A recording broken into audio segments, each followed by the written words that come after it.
Hey y'all, what's up? My name is Mizzle. You're watching my channel Mizzle 14, and I'm here doing a review of Married to Medicine Season 7, The Reunion, the last part. Um, this reunion didn't have to be three parts. This last part was like, okay, whatever. It wasn't even that much to say, so this review won't be long at all. It just gonna be majority of the meat of the beef and stuff happened in the first two episodes. On the first two reunion, that was the first two parts, which was last week, and I get their review. So look back at my review on that one, and I will post it on the link to this review, so you can click on that, so you go straight to that. But it wasn't too much. Now, would I do Married to Medicine next year? I probably will do it again. Again, I don't know. I mean, the numbers hasn't been as much as my other reviews, but I still enjoy doing the Married to Medicine reviews. So we'll see how it goes when it come back, if I'm feeling doing it again. I want to know if they're going to do Married to Medicine LA again, because they did the first season. I reviewed that one as well, and it was only like a couple episodes. It was actually almost only 8 episodes. So hopefully we can get season 2 or continue with season 1. I don't know how they would do it, of LA girls, because they showed a little clip of some of the Atlanta girls went there to LA and met Britain and saw Shanique and Jasmine and all that stuff like that, and they had a good time with them. And I forgot the other girl name and stuff like that. But it seems like there's some issues going on, so I just guess hopefully we will see another season. I will have to look online and see if they will come again with one another. LA, Married to Medicine. Alright, so it continued from last week, and Andy was talking to the guys, and they were talking about different bunch of random stuff. It wasn't really nothing important in the guys section for me to really give any details about that. But in the back, while Andy was talking to the guys, Simone and Heaven was going at it. Simone said, "Listen, if she comes from my husband, I'm gonna drag them, right? I'm gonna drag her husband right in front of his face. She come after my husband, I'm gonna drag her husband." So they said, "She a liar. She knew. The America did not know that I wanted my husband to work. You knew." So like that, and I said, but Heavenly said, "Come on, it was." They really do. So they just squash it. They would say, "You know what? It is what it is. What we have, we're gonna keep it between us and nothing else." So they both agreed. They got on the floor. They hugged it out. Quad got on top of Simone and just riding it. It was a funny moment, but I was like, okay. But I said, Simone, boo boo, when you was on last season, we all knew that you had a problem, that Cecil was not working. You expressed that. We all got it. It was in your energy. It was in your approach. It was in your confessions. We all knew that you did not like that Cecil was not working. Now, if it was any additional stuff that you said to Heavenly, that she's put it out there, then we would understand. But the fact that you was upset that your husband was not working was something that we all knew. Now, if you probably didn't say this specifically, but we all got that energy. It was implied that you was very unhappy that he was not working, and he needed to find something. So it shows. So while you said America did not know, America, we all got on it. We was not that dumb. We captured what you were saying and all that subliminal messages you was giving out and stuff like that. And even some points you probably was flat out saying that I'm not happy that Cecil is not working right now. So it was coming across that you was very unhappy, and we all see it. So the whole thing with the Twitter stuff, all that stuff, I'm not going into details about that, but all I feel like, in my viewpoint, only Cecil was retweeting something that he heard on the show. It was a joke, that it was something that had mentioned in the show. He retweeted it. It was not his words. It was someone else's words. And then all of a sudden, everybody clapped back. It was a back and forth thing. But Simone last week she said, "Don't you ever think I would be cool and friends with a girl who talk about my husband like that?" A lot of stuff. And then now this week is about it gonna be baby steps, but I believe we could work on this, something like that, and we can move forward, we can move on and stuff. And I said, "Oh, right, Simone, you is." People say you flip flop, but I think that's a true definition of what Simone is. She flip flops. So one week she this one, another week she this one. She hot one time, she cold one time. We don't even know what we gonna get Simone. So I guess Simone was all cool. She said we good. We gonna take baby steps. We're not saying we gonna be correctly 100% besties, but we taking baby steps. And she's not too upset with Jackie anymore. So her Jackie is cool, and she also apologized for putting Jackie in the middle of it. So it's good. All right, so Curtis, we got an update of Curtis and Jackie renovations. It's going slow right now. It's not as much as she thought it was going to be, not as fast as she thought. So she had to postpone her trip to France because the roof in her house is not completely done. And I would say the roof, I was like, hold up. All I know that you was, I guess you will have to change some roofs. All I know you was changing one of your bathrooms. You was changing your master bath, make it bigger, and then you was adding an extra garage space. Maybe that's why it was the issue. And then it had to be in the basement while the renovation's done. And maybe it's because if you had to change the room out and if the house is, if the bedroom is upstairs, so I guess the roof had to be changed, redone. So, okay, I'm not really much of a person who knows about this project, but I do think it makes sense that why the roof need to be changed. So, but I was like, oh wow, it's going slower, but that was that. So one major thing it was talk about was the Ramadan. You remember it was a segment that Mariah had with Aiden with her children, and they had Ramadan. They had to fast and everything because we got that Mariah is Christian. She grew up Christian and she black. And Aiden, he's from Bangladeshi. So she called the religion like Blackadeshi, and it's a mix between Christianity and black culture with his Muslim cultures, and they mix that together. And she tried to do as much as she can to have her children embrace both religion and practices and stuff like that. So Ramadan was a thing. It was supposed to be a safe space, but when Mariah's family got there, they started talking about Quad. See how Quad was always been a hoe. How's this?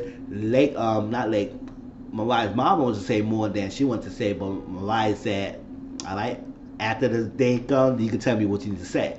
But they did brought up Quad in that. Now, when Annie was asking Mariah about that, and Mariah got a little really upset. She said, no, that's not what happened. That's not what happened. I never talk about Quran and Ramadan. I never talk about that. Because Ramadan was not supposed to be like that. Ramadan was supposed to be a celebration of fasting, the God, all that stuff. And I'll never say anything about Quran and the thing. Yeah, you technically didn't say anything, but you encouraged the conversation that could keep going at the table. Now, if you didn't want that to happen in Ramadan, if you have the whole purpose of Ramadan was to celebrate the purpose of what Ramadan is supposed to be and your connection to God and stuff, then you should have told your family, or they invite them and say, listen, we celebrating Ramadan, we celebrating our kids need to learn the culture or something like that. We not talking about anything else but this and other stuff. We not talking about nothing on drama, no thing about my castmates, not that. She could have shut that down before they started talking, but you kept the conversation going. Now she's saying that they edit that to the point to make it seem like that was all they was talking about. But it was like 3 or something plus hours they had a conversation, and they happened to edit that. So I would say, Mariah, boo-boo, that part was part of the 3 hours. So if whatever the producer want to edit, it's on them because they have the rights to edit how they want to edit. Now, if you gave that segment at that dinner table, then they're going to edit that part because they feel like that's needed. Because they say, oh, there's a part that's in Mariah because she ain't even quad. It's or something like that. And when you're in Ramadan. So if they want to use that, they could use that. Now, they only could edit what you give them. So if that was a segment, that part of the thing that they wanted to focus on, they didn't focus on. Now, yes, granted, they should have had focused on other things about the Ramadan that we should have got privy to. But that was what's edited. So if you never had to talk about that, it was never any reason for them to edit that part in. So that's how I feel like, yeah, it was a segment that was good enough that your family was comfortable to talk about Quad. Now, you say you shut it down. We didn't really see that shut down. All you said that to your mother said, You let me know after 2 weeks, and you can tell me what happened, what's going on. And that's when started laughing. But Blake did tell, well, Quart always been at home, and it's this, and it's about his friends and stuff. So you carried the conversation. And she said that's not what I wanted to be, and I didn't like it because that's why I don't talk about religion here, because it's supposed to be positive, it's supposed to be celebration, but I always make fun of it. And they said, who we make fun of her? Like, I never see this whole season nobody even talk about or made fun of her religion. So I was like, what exactly is he talking about, Mariah? So, and Mariah was deflecting. She was kind of deflecting to the point that Andy was not letting her go. He said, listen, it was hard, like how we edited it, and you try to blame Andy for the edit and how they supposed to say, but it was there. It happened. It was said. So why are you not trying to say what exactly happened? So this is the point that guys were there. So Andy went to say something because he started getting upset, and Quad was talking and all that stuff and all that craziness. And after a while, he said, "Oh, well, I'm talking right now. You need to be quiet." So Quad said, no, you ain't trying to cut me, be quiet. You ain't trying to call to me, boy. That was disrespectful. Because I ain't trying to disrespect him. So Andy said, I understand. I just want to hear him. I want to hear him. Can you be quiet? It's like that. It's like, I ain't trying to cut me, boy. Shut my mouth. So I would say, Quad. I like Quad. We got it. So Andy said, can you please be quiet? She said, well, I accept your apologies or something like that, and I gonna understand. I gonna give you a little space. I said, all right, Quad, I'm over it. But gave her the time, and he said it's very upsetting that they would focus on that, and that was and also because it was loud hours and they was on a little segment, and that was not what it was supposed to be, and they should have focused on. I would say, yeah, granted, they should have edited that part out, but they wanted that, so it was enough for them to talk about it and want to edit that in. So next time you have something like this and you want to show on TV, tell your family stuff and stop talking about anybody else. No castmates. It's just about Ramadan. All right. All right, another big segment we had was Contessa and Scott. I mean, not much. What we got there for Contessa says she is finishing her program this summer. So, congratulations on her. And she said, yeah, because they asked the question, well, if there's a lot of medicine programs in that program in Atlanta, would it be easier and it would solve your problems if you didn't go to Atlanta? And she said no, because it was the best. It was the best of where she was going, so she had to go for the best. Sorry, y'all. She had to go for the best. I was like, okay. And sometimes they would say, you know what? It's not always about the location. It's about to be the best. Because you could have had just stayed in Atlanta, but she wanted to go to that Pacific program. So I would say, okay. But it was mostly like a communication, like I said, lack of communication and whether to adjust. It was basically adjustment. They didn't lose their love with each other. It's the fact that it was hard for them to adjust to the transition of her going back to school, and that one caused a problem and tension between them in the relationship. And they did brought up in the Navy because she said she never wanted to leave the Navy, and I guess Andy was trying to make it seem like Scott gave her an ultimatum to stay in Atlanta. And I said no, it's because Latoya was trying to. It's Andy, you gotta understand when you marry something like that, and I guess they try to let Andy know it's like when you marry, it's a compromise, and you gotta make sure it was best for both. Now, as a family, you have kids, you don't want to keep bouncing and moving. You want to stay local things. So, because if he moves to Atlanta for her, then I would be the same way. I said I don't want to move anymore. Let's just stay in Atlanta. Let's stay in Atlanta. I guess it was a good move because now she in this show she has some medical practice, and so I saw she making money. So that was that. I would do the same thing. I don't think I want to move either. So I think it was about just adjusting, and they had to do. And they talk about raising the kids. Now Eugene brought a good point. It's not until yes, we do both take care of the kids and everything. And Contessa did say something about how her being away to school was equivalent to what she was at home. That she hasn't been like prevalent in a home like that. So her presence is most likely because she come home to work. She come to work late. The kids probably already in bed. And she work up to like 2 or 3 in the morning. And all that stuff. And then she going back to work and everything. So she really not around. So it wasn't much of a big deal of her being in the house or not because she was really not around like that anyway. To the point. So they both take equal responsibility, and they say about how a woman does the household and take kids better, but it's not like who's doing better or what. It's y'all both take care of the children. And now, if it was a guy that taking care of the kids, you can't come home and criticize him for doing something that you would not do or in your way. And that's the whole point. It's like he had his way how he did it. Just because you do a certain way of how you handle the household and take care of the kids at the same time, let him have his own system. But don't come home and criticizing because he's doing his own way. It's not because he wants you to appreciate him taking care of his own kids. It's not about that. But he don't want you to come home after he doing all this adjustment for you and you criticize him how he's doing things. So that was the issue. That's the problem. Like, just because you have your own way, it doesn't mean that he had to do it that way. All right. And that's it. And and they talk about that strip club thing. Cecil said it was a petty moment. He did that too. It's a payback for the paint incident. Basically, that's what it was. And Heaven said she didn't want nobody. No, she didn't want no woman up her face, her man face.